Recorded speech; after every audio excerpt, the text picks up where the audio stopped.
you all committed the murder.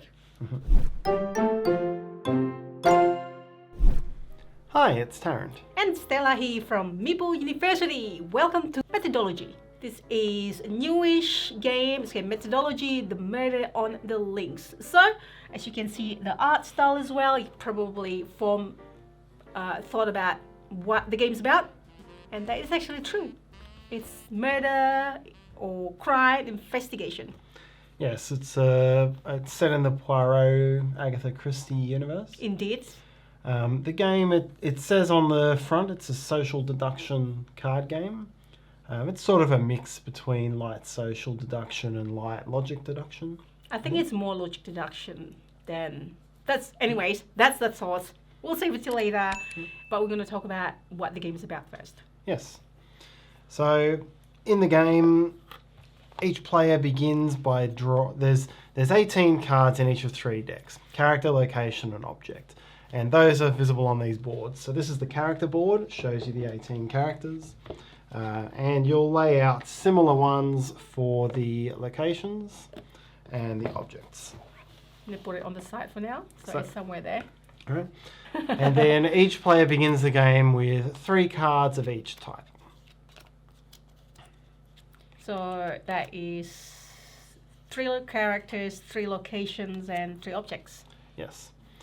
The way each round works is that the players will the players will choose one or more, depending on your player count. You choose more at a lower player count of these cards to play face down.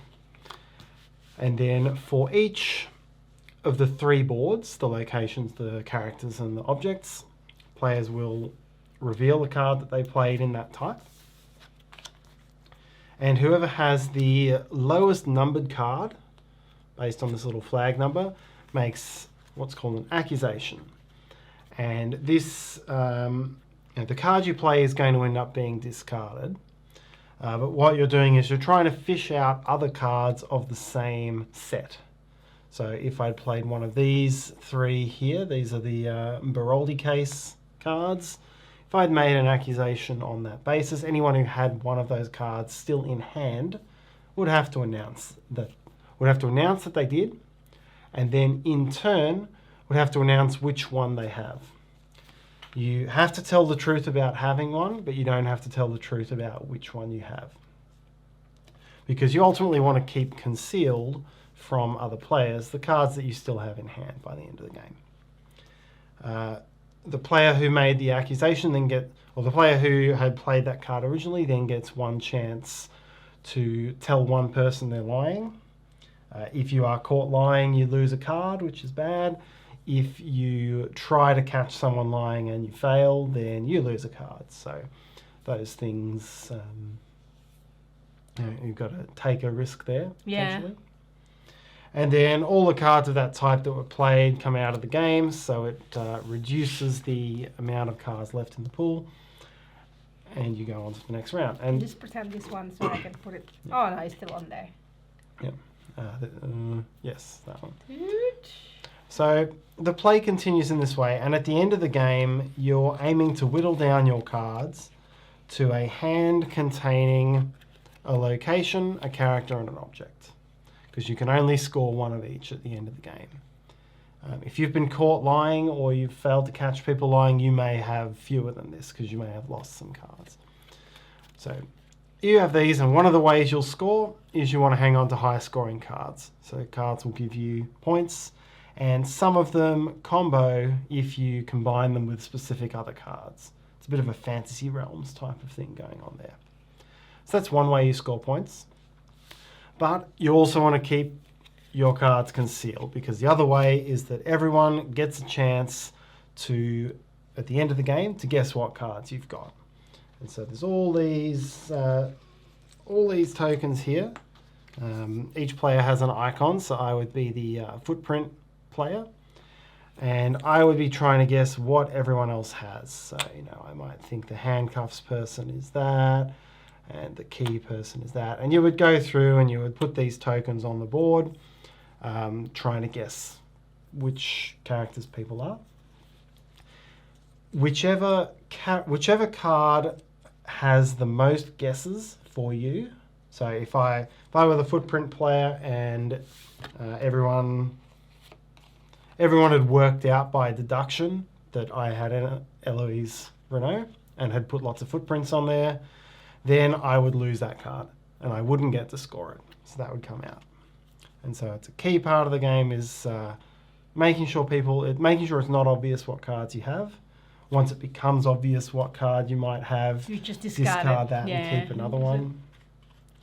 But then you also get points for guessing things correctly. So each of these tokens has your icon on the bottom, and if I had guessed correctly that the bowler hat player was Arthur Hastings, then I would get a point for that. So you add up. You can, if it's a 6-player game, you'll have up to 15 guesses because there will be 5 players and 3 different things to guess for each.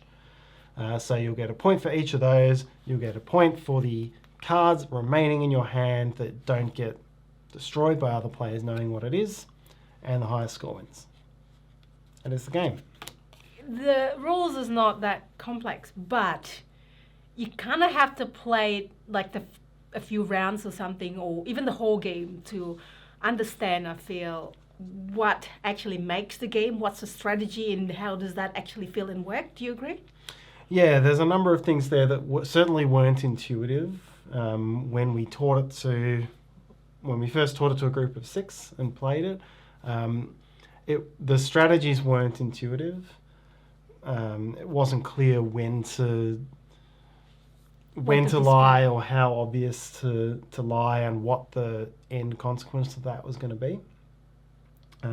I found the biggest thing ultimately was memory. I found, it says it's a social deduction card game, but I found I got a lot more points through memory and through keeping track of what other players must have had left than I did out of trying to deceive people. And I think, yes, you are right there. There's not really very clear at the start until you start playing what the strategy is. We got one of our friends doing something and kind of like accidentally reveal that he has all the transport cards, or all. He had all 3 of these, which, because you start with 3 of those cards, but then having all 3 of it, he couldn't play one of them because he would have had to have accused with it. It's kind of the worst draw you could get, really, because when you play one of those cards, it's going to be the max one. It's going to be the one that makes an accusation. You have to ask the question, does anyone else have this? And when everyone says no, then it means they're all in his hand. Yeah, because it's a 4-player game. I don't know how it works with less than... Some items come out, Oh, right, okay. So I think we got one of the worst situations happening in that very first Oh, no. game. I was like, he's the only one that has got this type of game. When he accuses somebody, and obviously he's got the lowest one, that means he's accusing. Yeah, you're right. And that means that no one else has them, and everyone knows that he's got all 3 cards. Yeah. So it becomes more apparent as you play it. And then you play again, and then so this is what happened. You shouldn't do that. You should do that. You try to score. It's not just about trying to score the highest point card, or if somebody, like you said earlier, if somebody knows what card you have, you better probably off trying to play that card next round. Yeah. You can also accuse, that's a lie. And then if you, I did that a few times, and it turns out to be true, and then I have to discard cards. So I ended up with only like 2 or 1 cards or something like that at the end of the game, that one game. I'm like, oh no, I scored really bad. So what's your thoughts overall? It is, as I was saying, it's just one that you need to play again, and it needs to probably be in the right group as well. It is a little bit of social deduction, but mainly puzzle deduction, where in the memory, where you need to, as you say, what he said, when you need to think what people have. But there's also the other layer is to have it like Broken Watch. You have the plus 4 with Hercule Poirot. Is that how you say it? Hercule Poirot. Hercule Poirot. Hercule Poirot.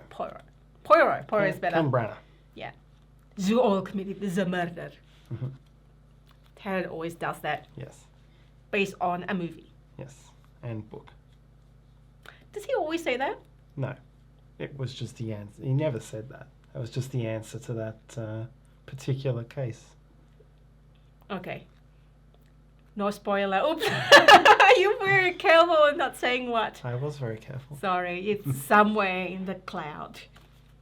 Yeah, so I think it is. I don't know, it's a very different game. It's a very different game. It's not one out there, but that's on the good side. On the flip side, it's that unique that you kind of like trying to work out what is going on, what do you need to do. As I say, I highly recommend maybe play a sample round before you play the game and then know exactly what is going on. Or play the second game straight away. Yeah. Beside that, it's a unique. It would be, I don't know, I think it's actually plays pretty quick. I wouldn't say it's like wow game, but it's also not a bad game as well. So it's okay.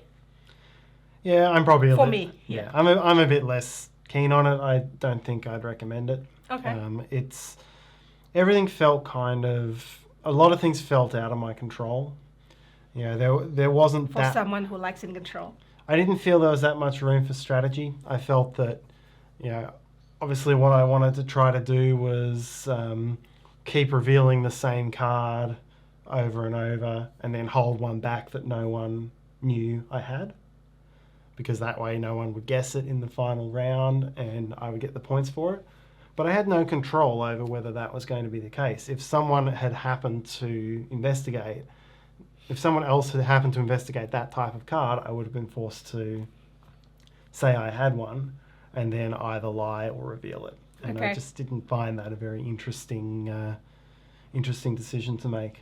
That's fair enough. And then ultimately, you know, the information that was released was relatively, you know, it was either I say I've got this and people are being quite conservative and not lying, or they're just, I don't know. It was a memory game with a little bit of, is that person lying or not, without any reason to think that they might be lying.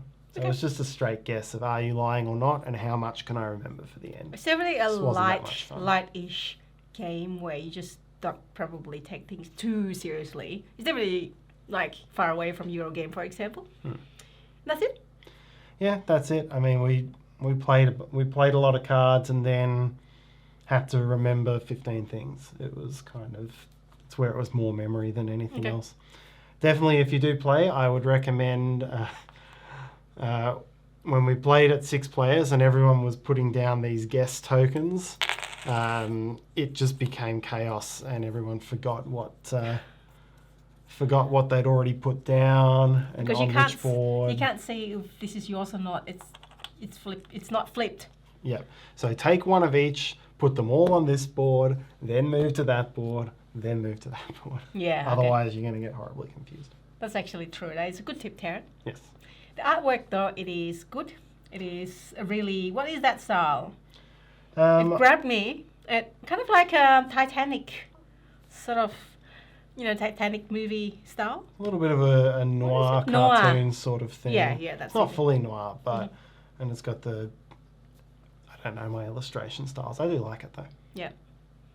There you go. So have you played anything like this? Have you played this one? What do you think? Would you like it something like this? You know, as long as you play it lightly and, you know, if maybe it's your type of game, maybe you're not. It's up to you. And that's it. That's it. Thank you so much for watching, everybody. If you find it useful somehow and would like to see more review videos from us, if you can please comments below, subscribe and hit the like button. I'm also on Instagram. Find me there as well. And hopefully we'll see you next time. Bye.